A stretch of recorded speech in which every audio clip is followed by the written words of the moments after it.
Hello friends, welcome back to my channel Katha Manthan. और आज हम लोग आईएससी इकोनॉमिक्स का चैप्टर 4 क्लास 12 का पार्ट 5 शुरू करने जा रहे हैं, इलास्टिसिटी ऑफ डिमांड का। अगर आपको कोई भी डाउट है रिलेटेड टू दिस चैप्टर और any other chapter of economics, commerce and accounts of class 11 and 12, तो आप लोग कमेंट बॉक्स में पूछ सकते हैं। और अगर आप लोग को इसके इम्पॉर्टेंट एमसीक्यूज़ चाहिए तो आप लोग मेरे दूसरे चैनल पे उन्नति की वाणी पे जाकर के प्लेलिस्ट में सर्च कर सकते हैं, और इधर भी आप प्लेलिस्ट में सर्च कर सकते हैं, आप लोग को बाकी वीडियोस भी मिल जाएंगे।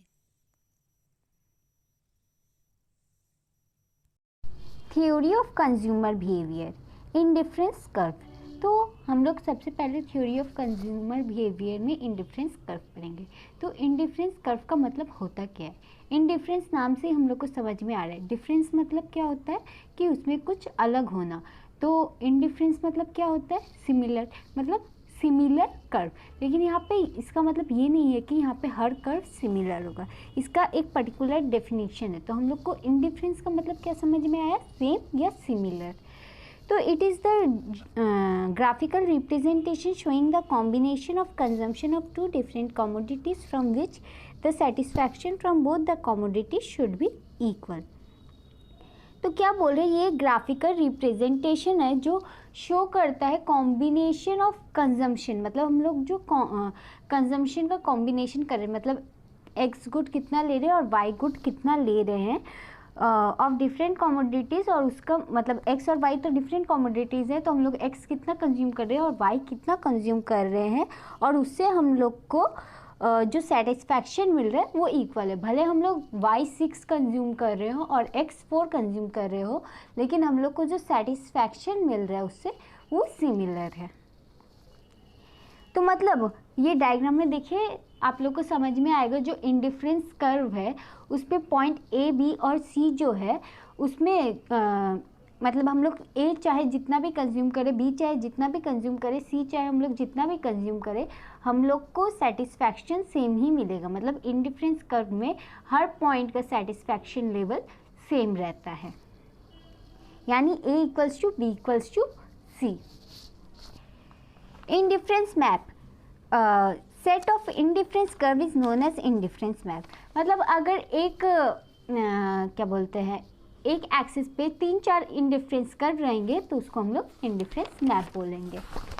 Now assumptions of indifference curve. अब इंडिफरेंस कर्व का एजम्पशंस कौन कौन सा होता है? नॉन सैटिटी। नॉन सैटिटी मतलब it is assume that consumer has not reach to the point of saturation. The consumer always prefers greater quantity than lesser quantity.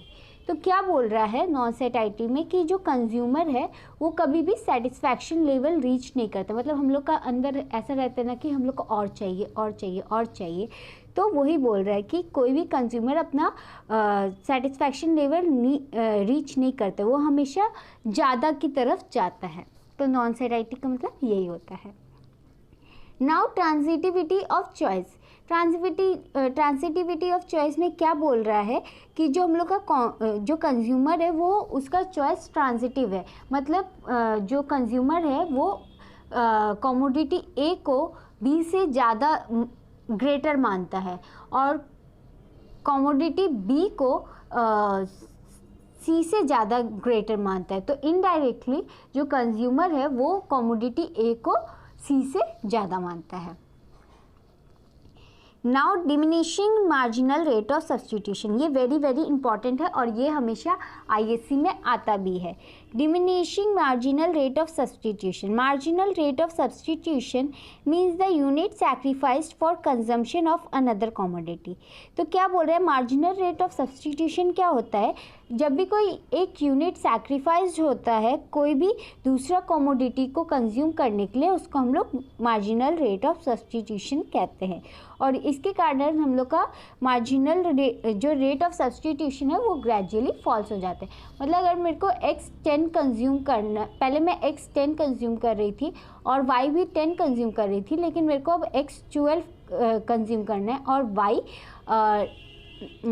x12 consume करना है, तो उसके लिए मेरे को y का 2 यूनिट घटाना पड़ेगा। मतलब y को 8 करना पड़ेगा, तभी मैं x को 12 तक पहुंचा सकती हूँ। तो वो जो 2 यूनिट मैंने y का सैक्रिफाइस किया उसी को हम लोग मार्जिनल रेट ऑफ सब्स्टिट्यूशन कहते हैं।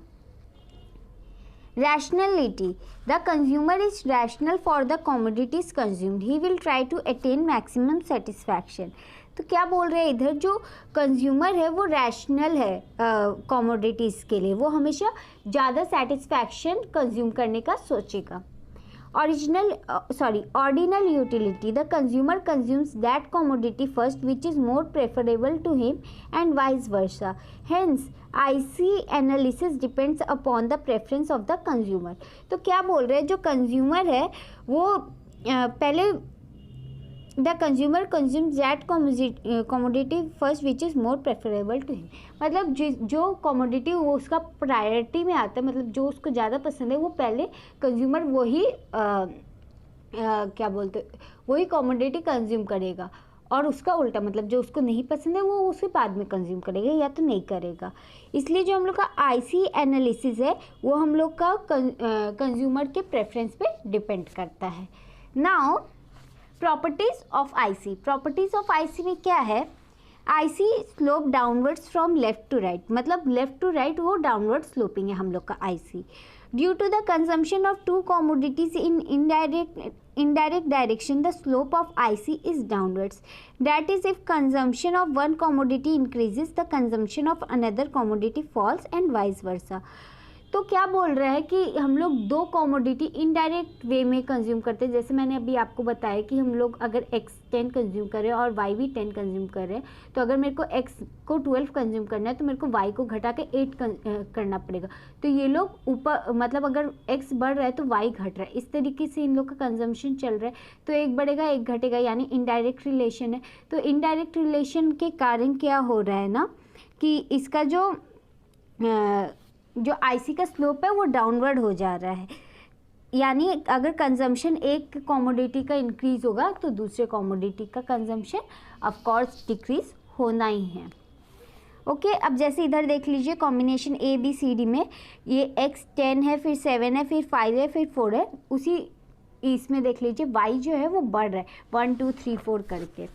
अब आप लोग ये डायग्राम में देख लीजिए कि ये IC किस तरीके का स्लोप बना रहा है, एक डाउनवर्ड स्लोप बना रहा है। IC is convex to origin. IC is convex to origin मतलब कि IC जो है वो ओरिजिन की तरफ झुका हुआ है। क्यों झुका हुआ है? Diminishing marginal rate of substitution के कारण। ये गिव रीजन में आता ही आता है, 2 मार्क्स में भी आ सकता है और 3 या 4 मार्क्स में भी आ सकता है। ये ISC में हम लोग के भी टाइम में आया था, यानी 2020 में भी आया था और इस साल भी आने का चांसेस है, क्योंकि ये वाला बहुत ही ज़्यादा इंपॉर्टेंट क्वेश्चन है और ये वाला काफ़ी टाइम रिपीट भी हो चुका है। तो ये वाला ध्यान से सुनिएगा। Diminishing marginal rate of substitution के कारण हम लोग का जो IC है वो कन्वेक्स है ऑरिजिन के लिए। फ्रॉम अब कैसे वो भी देख लीजिए। हम लोग का जैसे ये कॉम्बिनेशन है ABCD, x 10 7 5 4, फिर y है 1 2 3 4, मतलब x जैसे डिक्रीज हो रहा है y का कंजम्पशन वैसे ही इंक्रीज हो रहा है। तो जो 10 से 7 में आया तो कितना कम हुआ, 3 यूनिट्स कम हो गया। तो मार्जिनल और y में कितना बढ़ गया, 1 यूनिट बढ़ गया। तो हम लोग का रेशियो क्या निकला 3:1 का। तो मार्जिनल रेट ऑफ सब्स्टिट्यूशन हम लोग का क्या हो जाएगा 3:1। फिर सेम हम लोग का 7 से 5 में आया, कितना का डिफरेंस हो गया, 2 का डिफरेंस हो गया और y में अभी भी 1 का डिफरेंस है, यानी मार्जिनल रेट ऑफ सब्स्टिट्यूशन का ये कितना हो गया हम लोग का रेशियो 2:1। फिर 5 से 4 में आ गया x का कंजम्पशन, तो कितना हो गया 1 हो गया। और फिर y का कितना हो गया 3 से 4 में गया तो एक ठो बढ़ गया, यानी 1:1 अब हम लोग का रेशियो हो गया। इसलिए जो हम लोग का IC है वो कन्वेक्स टू ऑरिजिन है। IC can never touch any axis, क्योंकि हम लोग का जो कंजम्पशन है वो कभी भी ज़ीरो नहीं हो सकता। मतलब अगर मैं x कंज्यूम कर रही हूँ तो ऐसा नहीं कि मैं सिर्फ x ही कंज्यूम करूँ और y कंज्यूम नहीं करूँ, क्योंकि IC का हम लोग का डेफिनेशन में ही था कि ये कॉम्बिनेशन ऑफ कंजम्पशन है। कॉम्बिनेशन है, इसलिए अगर मैं x कंज्यूम कर रही हूँ तो मेरे को y भी कंज्यूम करना पड़ेगा। तो y का कभी वैल्यू ज़ीरो या फिर x का कभी वैल्यू ज़ीरो नहीं हो सकता। इसके कारण हम लोग का जो IC है वो कभी भी कोई भी एक्सिस को, यानी x एक्सिस या y एक्सिस को टच नहीं करेगा। Higher IC means higher satisfaction. As we shift rightwards, the satisfaction gradually increases and vice versa.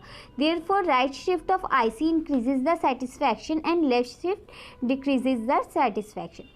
अब जैसे हम लोग IC को थोड़ा राइट की तरफ बढ़ाते हैं तो इसका मतलब क्या हो रहा है कि हम लोग को ग्रेटर सेटिस्फैक्शन मिल रहा है, और अगर लेफ़्ट की तरफ बढ़ाते हैं तो इसका मतलब हम लोग का सेटिस्फैक्शन डिक्रीज़ हो रहा है. यानी हम लोग का राइटवर्ड शिफ्ट मतलब greater satisfaction of IC, greater satisfaction, और लेफ्ट शिफ्ट मतलब हम लोग का lesser satisfaction. Now 2 IC can never intersect each other. अब कोई भी 2 IC एक दूसरे को कभी इंटरसेक्ट नहीं कर सकता. हम लोग का ये डायग्राम में देखिए, एक IC और 2 IC मैंने इंटरसेक्ट करते हुए दिखाया है, और जो वो इंटरसेक्शन पॉइंट है वो हम लोग का पॉइंट A है, और IC1 में आपको पॉइंट B दिखेगा और IC2 में आपको पॉइंट C दिखेगा. अब मैंने क्या बोला था, IC में जितना भी पॉइंट है सबका, अगर एक IC है उसमें जितना भी पॉइंट है सबका वैल्यू सेम होगा. यानी A इक्वल्स टू B हो रहा है और A इक्वल्स टू C भी हो रहा है, यानी B इक्वल्स टू C हो रहा है. लेकिन ये कभी भी हम लोग रियल लाइफ में प्रैक्टिकली दिखा नहीं सकते, इसलिए मतलब ये जो चीज़ें हम लोग कभी भी प्रैक्टिकल लाइफ में रिफ्लेक्ट नहीं कर सकते, इसलिए कोई भी 2 IC एक दूसरे को इंटरसेक्ट नहीं कर सकता. सो होप आप लोग को IC का कॉन्सेप्ट समझ में आया होगा. नेक्स्ट वीडियो में हम लोग बजट लाइन के बारे में पढ़ेंगे. अगर आप लोग को कोई भी डाउट है रिलेटेड टू दिस चैप्टर और any other chapter of class 11 and 12 of commerce economics accounts, तो आप लोग मुझसे कमेंट सेक्शन में पूछ सकते हैं, आप लोग को आंसर मिल जाएगा. Thank you friends, thank you for watching my channel Katha मंथन.